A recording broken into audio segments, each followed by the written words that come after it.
Recap in minutes. In today's video, we will be going through a war drama film entitled My Way. There will be spoilers ahead, chill out and enjoy. The movie begins in the year 1948 in London, where a race is happening when a man named Kim Junkie suddenly gets the attention of the crowd as he makes his way to the front of the race. Going back to the year 1928 in Gyeongsang, Korea.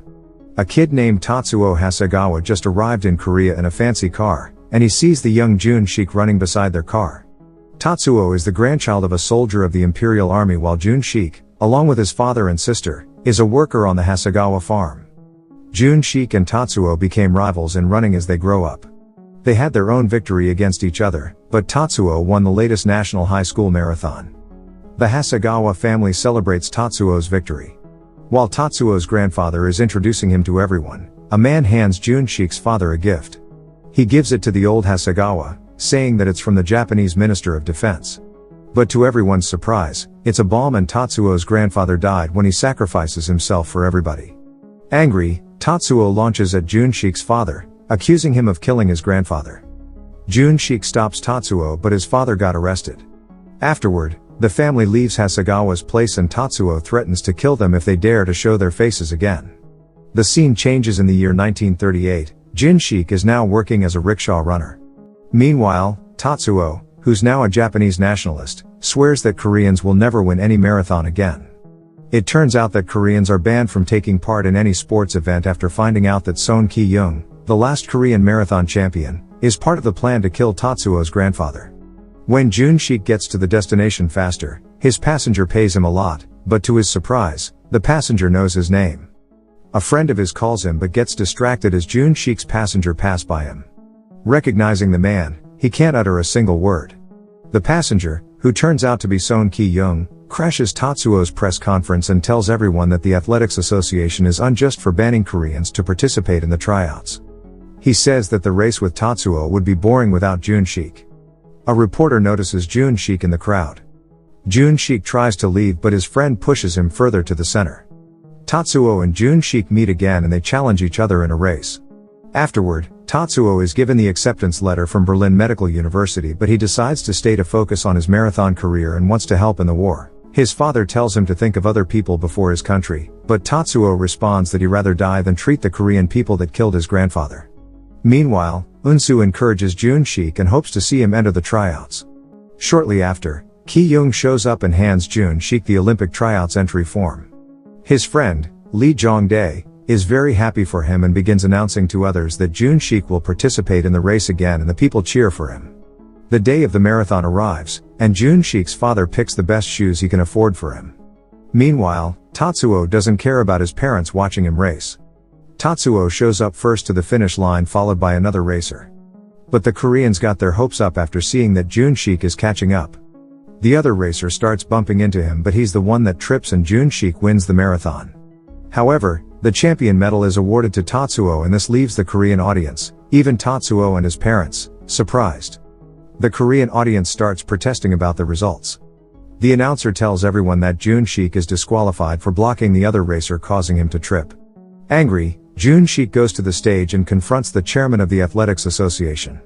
The security stops him, but Junkie fights back, resulting in the security beating him up. Jong-dae then attacks the security and a riot breaks out when a bunch of Korean audiences attacks. As punishment, all the people that participated in the riot are drafted into the Imperial Army. The scene changes in the year 1939 in the Mongolian borderland. The Imperial soldiers are being overwhelmed by the enemies, and their commander, Colonel Takakura, calls for retreat. Afterward, we see that Korean soldiers are not being treated very well by their Japanese superiors. When suddenly, someone dropped dead after a sniper shoot him. The others hide, but the sniper is too good. Junkie spots where the sniper is located and asks Jong-dae to cover for him and heads to the sniper. The two fight, and during the struggle, he finds out that the sniper is a woman.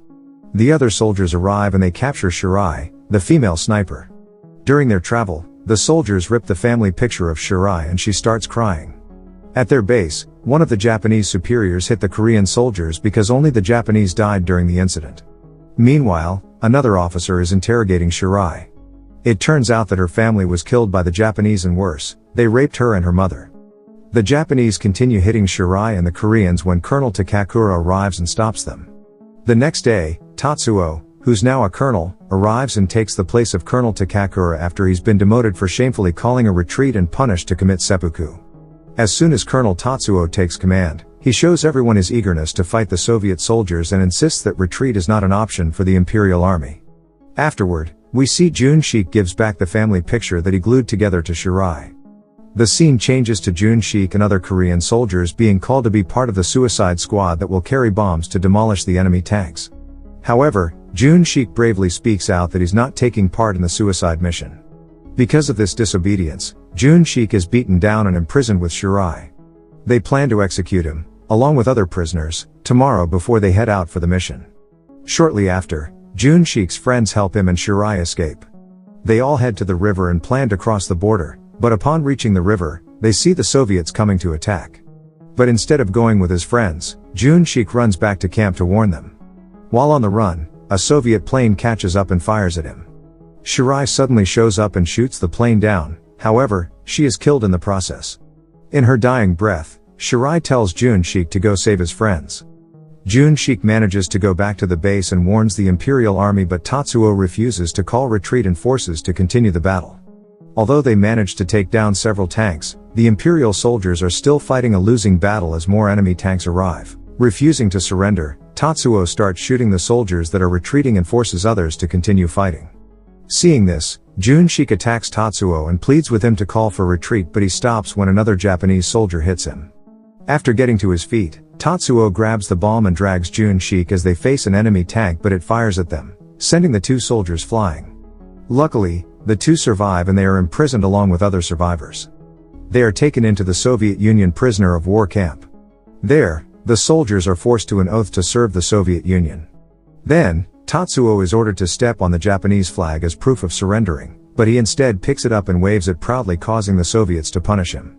Afterward, the soldiers are taken into the working camp where Junkie meets his friends that's supposed to escape but turns out to be captured by the Soviets as well. Finding Jongdae, he's surprised to see him as the work unit leader under the name of Anton. The two friends meet and are happy to see each other again. He is also seen by his old superior, but unlike before, Jongdae fights back and asserts his dominance over other Japanese soldiers. Later, Tatsuo is brought to their quarters, and his soldiers quickly attend to him. The next day, Tatsuo assumes command, but Jongdae just laughs at him while Junkie doesn't care. This leads to an argument and fight between Tatsuo and Junkie. But they got caught by a Soviet officer who punished them to fight to the death. Dropping a knife to the floor, the two begins fighting again. The fight ends with Junkie winning, but he refuses to kill Tatsuo. The next day, after working, the officers check each prisoner for frostbite, and one of their friends is taken after finding out that he is on his foot. Meanwhile, Jongdae finds another friend of theirs stealing food in the storage. He plans to let him go, but when Soviet soldiers arrive, Jongdae surrenders his friend to them to save himself. Their friend is then executed by hanging as punishment. Afterward, Junkie confronts Jongdae, but he has changed and tells Junkie to call him Anton from then on. Afterward, the commander talks to Tatsuo and tells him that they talked to Japan about the prisoners' reparations, but they refuse. The next day, an accident happens and Jongdae beats the Japanese for their clumsiness. Tatsuo's adjutant stops him, but Jongdae accidentally kills him. Angry, Tatsuo attacks Jongdae and this results in a riot. Afterward, all the people who incite the riot is being executed. But when it's time for Junkie and Tatsuo's execution, an alarm goes off. A Soviet soldier hands a telegram to the commander and they order all prisoners to change into Soviet army uniforms afterward. It turns out that Germany has declared war against them and Stalin gives the prisoners a chance to live and serve the Soviet Union. Surprisingly, Jongdae talks to the commander to give Junkie and Tatsuo a chance to participate in the war as well. During the battle in Zhedovsk, they all fight against the Germans, but Jongdae dies during the struggle. In his dying breath, Jongdae apologizes to Junkie. Meanwhile, Tatsuo sees himself in the Soviet officer that kills soldiers who are retreating. Luckily, Junkie and Tatsuo survive and plans to go to the German territory. While traveling, Junkie discovers that Tatsuo is injured. Luckily, they arrive at an abandoned house and Junkie goes out to find some medicines. While looking around the abandoned town, he sees German soldiers and asks for help from them. But since they can't understand each other, they just captured him. While calling out for Tatsuo, we hear soldiers searching the house near him. 3 years later, Tatsuo became part of the German army and he hears his comrade talking about the secret merchant ship to Jamaica. While having his meal, he spots someone familiar, but he's just mistaken. His comrade approaches him and tells him to give up finding Junkie because he's the only Asian there. After their work at the beach, Tatsuo sees someone running and recognizes it immediately to be Junkie. The two catch up and talk, but it turns out that Junkie became partially deaf after saving Tatsuo before. The two became good friends along with other soldiers. Junkie then tells Tatsuo that when he first moved in, he was very happy to find a running mate. The next day, they are informed that they'll be sent to Nord-Pas-de-Calais. Later, Tatsuo talks to his friend and asks for help in escaping to the secret merchant ship. He then tells Junkie his plan. At dawn, the two quietly make their move, but the enemy planes have already arrived and dropped bombs on them. The two friends are separated as the battle begins. Tatsuo makes his way back to Junkie and he finds him in a machine gun pillbox. But they are locked inside by a German soldier. The Americans land at the bay and they are forced to fight. As soon as the German leaves, the two try to leave but they have no other choice but to fight. When they start running out of ammo, they start forcing their way out. An American soldier sees them and drops grenades on the pillbox. Luckily, the two manage to get out before the explosion. When they manage to get out, they see the chaos outside. They start running as the Americans overpower them. Unfortunately, Junkie gets wounded as bombs explode here and there. He shrugs it off and they continue running, wanting to get home to their family. But another explosion caught them off guard and it gravely injures Junkie. Seeing the Americans approaching, Junkie exchanges identification tags with Tatsuo and tells him that he will be Junkie from then on. If the Americans figure out that he's Japanese, they might kill him instantly. In his dying breath, Junkie tells Tatsuo that he had no regrets and makes him promise that he'll come home alive. Tatsuo cries in agony as the Americans approach him. The scene changes back to the present where Tatsuo now identifies himself as Kim Junkie and also carries his friend's will, participating in a marathon. He then remembers Junkie's words about him being happy that Tatsuo became his running mate since they were children. The movie ends with the two young Junkie and Tatsuo being happy racing together. Thanks for watching. Subscribe for more videos like this and to help the channel grow.